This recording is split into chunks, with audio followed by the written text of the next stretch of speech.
सुप्रभात। मैं राजेश नारायण आप सभी को अपने YouTube channel all government information पे स्वागत करता हूं। तो दोस्तों आइए आज के ताज़े एवं मुख्य खबर पर नज़र डालते हैं। झारखंड में जुम्मे के दिन सरकारी स्कूल तो खुले लेकिन नहीं आए बच्चे, ग्रामीणों ने कही ये बात। शिक्षा विभाग के निर्देश पर शिक्षकों ने झारखंड के जामताड़ा में शुक्रवार को स्कूल तो खोला लेकिन एक भी बच्चे नहीं आए। कई स्कूलों में जबरन लिखे गए उर्दू शब्दों को ग्रामीण हटाने भी नहीं दे रहे हैं। ग्रामीणों का कहना है कि शुक्रवार को जुम्मे का दिन होता है, बच्चे स्कूल नहीं आएंगे।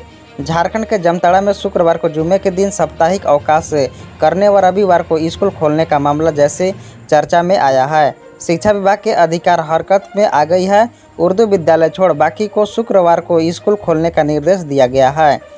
स्कूल में जबरन उर्दू शब्द को मिटाने के लिए निर्देश दिया गया है, लेकिन ज़मीनी हकीकत कुछ और है। शिक्षा विभाग के निर्देश पर शिक्षकों ने शुक्रवार को स्कूल तो खोला लेकिन एक भी बच्चे नहीं आए। कई स्कूलों में उर्दू शब्द को ग्रामीणों ने हटाने भी नहीं दे रहे हैं। शिक्षा विभाग के निर्देशों पर जामताड़ा में अब तक मात्र 2-3 UMS बरमुंडी उच्च विद्यालय, बिराजपुर नवीन प्राथमिक विद्यालय, बिलीजमंटाड़, बरदाहा आदि स्कूलों में उर्दू शब्द को लेकर नाम से हटाया गया है। इधर विभाग के निर्देश से ग्रामीण नाराज हैं। ग्रामीणों का कहना है कि शुक्रवार को जुम्मे का दिन होता है, बच्चे स्कूल नहीं आएंगे। गौरतलब है कि करमाटांड नारायणपुर प्रखंड के 41 स्कूलों में शुक्रवार को जुम्मे को लेकर छुट्टी रहती है। इतना ही नहीं, इन 41 स्कूलों में दीवारों में एक स्कूल के नाम भी आगे उर्दू शब्द भी लिखा गया है, जबकि सरकारी आंकड़े में यह भी बताया गया है कि स्कूल उर्दू स्कूल नहीं है।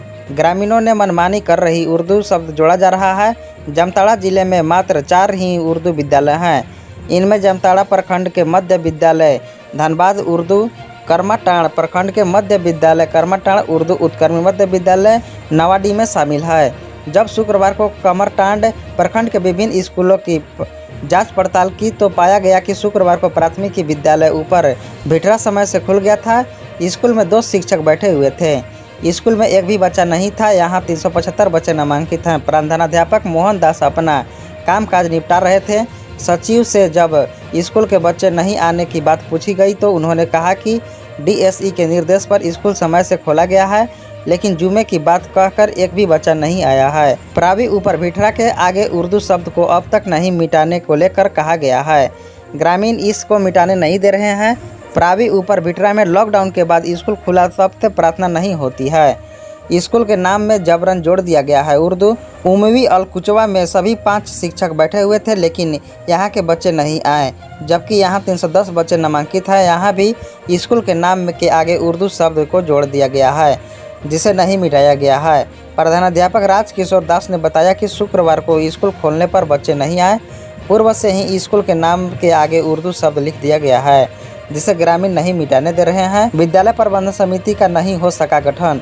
शिक्षा विभाग के निर्देश पर DSE ने इन 41 विद्यालय में विद्यालय प्रबंधन समिति को भंग कर दिया गया है। शुक्रवार को विपक्ष का गठन करने का निर्देश दिया था, जिसके लिए इन स्कूलों में पर्यवेक्षक गए, लेकिन प्रबंधक समिति का गठन नहीं हो सका। अलकुचवा गए पर्यवेक्षण अमरनाथ दास ने बताया कि सुबह कई ग्रामीण आए और बैठक में भाग नहीं लेने की बात कहकर वापस चले गए। शिक्षा विभाग की लापरवाही का खुलासा इस बात से हुआ कि शुक्रवार को स्कूल बंद करने एवं रविवार को स्कूल खोलने वाले स्कूलों में शिक्षक रविवार को बायोमेट्रिक में उपस्थित दर्ज कराते थे। इसके बाद ही शिक्षा विभाग के अधिकारियों को इसकी भनक नहीं लगी थी। झारखंड में कोरोना संक्रमण के एक बार फिर से कहर बरपाना शुरू कर दिया है। झारखंड के 24 में से 20 जिले इस समय कोरोना संक्रमण से जूझ रहे हैं। महज 4 जिले ही अब संक्रमण से अछूत रह गए हैं। आलम यह भी कहा है कि झारखंड में एक्टिव मरीजों की संख्या लगातार 240 बढ़ गई है। चिंता की बात यह है कि राजधानी रांची समेत कई जिलों में ओमिक्रॉन वेरिएंट पाए गए। बताया जा रहा है कि यह वेरिएंट अन्य वेरिएंट की तुलना में काफ़ी तेज़ी से फैल रहा है। एक कर सभी जिलों के चपेट में आने वाले स्वास्थ्य विभाग अलर्ट मोड में आ गया है। जिन जिलों में अब तक एक भी नए मरीज नहीं आए हैं, वहां विशेष सावधानी बरतनी जा रही है। वहां संक्रमण की चपेट में आने वाले जिलों के कोविड जांच की रफ्तार बढ़ा दी गई है। मालूम हो कि एक समय ऐसा था कि झारखंड में केवल 10 मरीज ही पॉजिटिव हुए करते थे, लेकिन लोगों की लापरवाही और त्योहारी मौसम में सरकार की ओर से खुली छूट मिलने के कारण देखते ही देखते करीब 1.5 से 2 महीने में संक्रमण तेजी से फैल गए, लोगों को अपनी जद में लेता जा रहा है। जिस रफ्तार में संक्रमण बढ़ रहा है, आने वाले चंद रोज मरीज की संख्या बेतहास वृद्धि की संभावना से इनकार नहीं किया जा सकता है। केवल रांची जिले की बात करें तो यहाँ 399 एक्टिव मरीज इस समय मौजूद हैं। यहाँ हर दिन बड़ी संख्या में पॉजिटिव मरीज मिल रहे हैं। यही हाल पूर्वी सिंहभूम जिले का भी बताया जा रहा है। झारखंड में शुक्रवार को 7,854 लोगों की कोरोना जांच हुई। इनमें से 166 संक्रमित पॉजिटिव पाए गए थे। इस तरह देखा जा रहा है कि संक्रमण दर 2.2% बढ़ रही है। हालांकि विभिन्न जिलों में 24 घंटे के भीतर 94 मरीज स्वस्थ भी हुए हैं। शुक्रवार को हुई जांच में रांची में 48, देवघर में 26, बोकारो में 18, पूर्वी सिंहभूम में 17, हजारीबाग में 12, गोड्डा में 10, धनबाद में 7, गिरिडीह में 6, लातेहार में 6, लोहरदगा में 5, कोडरमा में 4, रामगढ़ व दुमका में 3 व चतरा में 1 नए संक्रमित की पहचान हुई है। अन्य 10 जिलों की संक्रमित नहीं मिला। राहत की बात यह भी बताया जा रहा है कि भले ही पॉजिटिव मरीजों की संख्या बढ़ रही है, लेकिन मरीजों को अस्पताल में भर्ती होने की आवश्यकता नहीं पड़ रही है। बाबा बैद्यनाथ से जो मांगा वो पाया। समस्तीपुर के राम सकल महतो 77वीं बार कर रहे कांवड़ यात्रा। जैसा कि समस्तीपुर के राम सकल महतो ने बताया कि उनकी उम्र करीब 55 वर्ष है और अब तक वो 74 बार डाक बम बोल चुके हैं।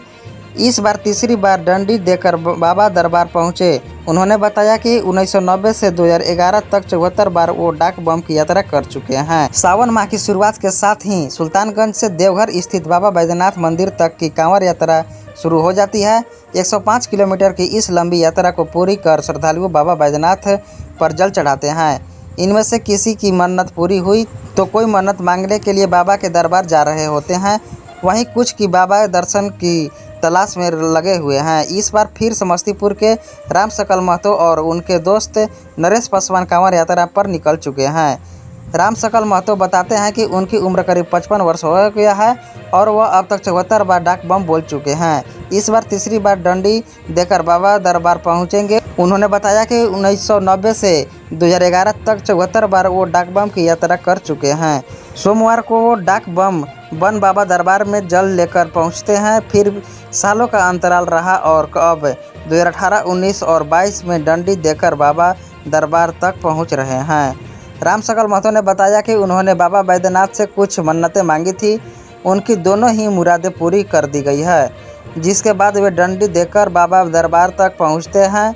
उन्होंने कहा कि इस यात्रा के दौरान थकान महसूस नहीं होती है। राम सकल महतो के मित्र नरेश पासवान भी समस्तीपुर से बाबा का आशीर्वाद पाने के लिए खींचे चले आए हैं। नरेश पासवान बताते हैं कि इस साल वह पहली बार डंडी देकर बाबा दरबार पहुंच रहे हैं। कोई मन्नत नहीं मांगी है, सिर्फ बाबा के दर्शन की इच्छा है। झारखंड के मुख्यमंत्री हेमंत सोरेन के सरकार बनते ही लोगों को मुफ्त बिजली का वादा किया गया है।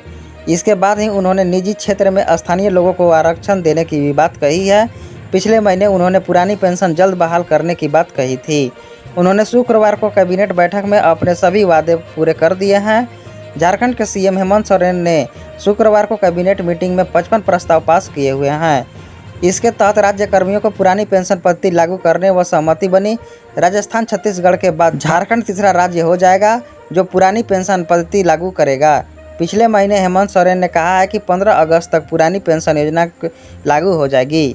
इसके अलावा कैबिनेट बैठक में खाद्य विभाग का भी एक प्रस्ताव पास हुआ। इनमें से खाद्य सुरक्षा अधिनियम के तहत आने वाले 61 लाख राशन कार्ड धारकों को अब हर महीने 1 रुपये में 1 किलो चना का दाल मिलेगी।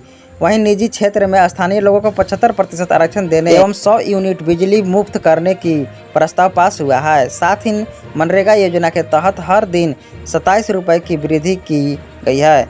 यानी अब मनरेगा के तहत मजदूरों की न्यूनतम मजदूरी 237 रुपये प्रतिदिन हो जाएंगे। उधार की खिचड़ी खा रहे हैं आंगनबाड़ी के बच्चे। 7 महीने से नहीं मिली राशि, जाने पूरा मामला। धनबाद जिले के आंगनबाड़ी की स्थिति ठीक नहीं है। जिले के आंगनबाड़ी केंद्र पर आने वाले बच्चों के लिए सरकार चावल दे रही है, लेकिन बाकी चीज़ें नहीं दे रही है। ऐसे में बच्चों उधार ही खिचड़ी खा रहे हैं। नौनिहाल को प्रारंभिक शिक्षा के साथ पौष्टिक आहार देने के लिए संचालित आंगनबाड़ी की स्थिति धनबाद जिले में ठीक नहीं है। केंद्र है कि बच्चों की उपस्थिति कम है। कुछ केंद्र को प्रायः बंद ही मिलते हैं। केंद्र के आने वाले बच्चों को आहार मिलता है, लेकिन यह कितनी पौष्टिक आहार है यह तो जांच की विषय है। आंगनबाड़ी केंद्र में मौजूद सेविका सहायकों का कहना है कि सरकार की जो व्यवस्था है उसी के आधार पर केंद्रों का संचालन किया जा रहा है। इसके आधार पर ही बच्चों के लिए पोषण आहार की व्यवस्था होती है। चावल तो सरकार की ही होती है, लेकिन अन्य सामग्रियों की खरीद उधार पर ही हो रही है। शुक्रवार के दिन 11:30 में बाबू डी आंगनबाड़ी कोड नंबर 278 वार्ड संख्या 20 मुख्य प्रवेश द्वार गेट बंद है। गेट खोलकर अंदर जाने पर केंद्र का कार्यालय खुला था, कमरा भी खुला था, लेकिन वहां न तो सेविका और न ही कोई रसोइया थी। बच्चे भी नहीं थे, ऐसे में कोई जानकारी देने वाला वहां पर उपस्थित नहीं था। लगभग 11:15 बजे बिशुनपुर आंगनबाड़ी केंद्र के सेविका, सहायिका तथा पोषण सखी तीनों मौजूद थी। सेविका माया देवी ने बताया कि केंद्र में 37 बच्चे निबंधित हैं। हालांकि क्लास में बच्चे की संख्या उतना नहीं है। बच्चों के लिए खाना बनाया गया है। सेविका ने बताया कि मार्च महीने तक की पोषण की राशि भुगतान कर दिया गया था। जिला समाज कल्याण पदाधिकारी स्नेह कश्यप ने बताया कि आंगनबाड़ी केंद्रों को पोषण राशि का भुगतान किया जा रहा है। मार्च महीने तक की राशि दे दी गई है। अप्रैल से जून तक का बिल तथा वाउचर की मांग की गई है। बिल जमा करने के बाद कागजी कार्रवाई पूरी होगी और राशि का भुगतान कर दिया जाएगा। झारखंड के किसान मानसूनी की बेरुखी का खामियाजा भुगत रहे हैं। कम बारिश से धान की खेती का सिर्फ 5% लक्ष्य ही पूरा हो पाया है। खरीफ की फसलें का भी बुरा हाल है। 49% कम बारिश हुई है। मानसून की बेरुखी से राज्य में किसान पर आफत आ गई है। पूरे झारखंड राज्य में कम बारिश से धान की खेती का लक्ष्य जहां बहुमुश्किल 5% ही पूरा हो सका। खरीफ की अन्य फसलों की स्थिति भी खराब है। हालत यह है कि खरीफ की खेती योग्य राज्य के 90% खेती खाली पड़े हैं। आंकड़ों की बात करें तो राज्य में इस वर्ष 28,27,460 लाख हेक्टेयर में खरीफ की खेती का लक्ष्य था, जिसमें से महज 10.13% यानी कि 2,86,570 लाख हेक्टेयर में खरीफ की फसलें लग पाई है। इनमें से धान की खेती की हाल बहुत ही खराब बताई जा रही है। राज्य में इस वर्ष 18 लाख हेक्टेयर के धान की खेती का लक्ष्य था। 96,547 हेक्टेयर की धान की खेती की जा सकती है। कम बारिश होने के कारण रही समस्या को देखते हुए राज्य सरकार के कृषि विभाग ने छोटी अवधि धान की बिहन राज्य में इस वर्ष 18 लाख हेक्टेयर में धान की खेती का लक्ष्य था, जिसके विरुद्ध अब तक 96,547 हेक्टेयर में धान की खेती की जा सकी है। कम बारिश के कारण रही समस्या को देखते हुए राज्य सरकार के कृषि विभाग ने छोटी अवधि में धान लगाने एवं उनकी तकनीकी अपनाने के लिए किसानों को प्रोत्साहित करने का निर्णय किया है।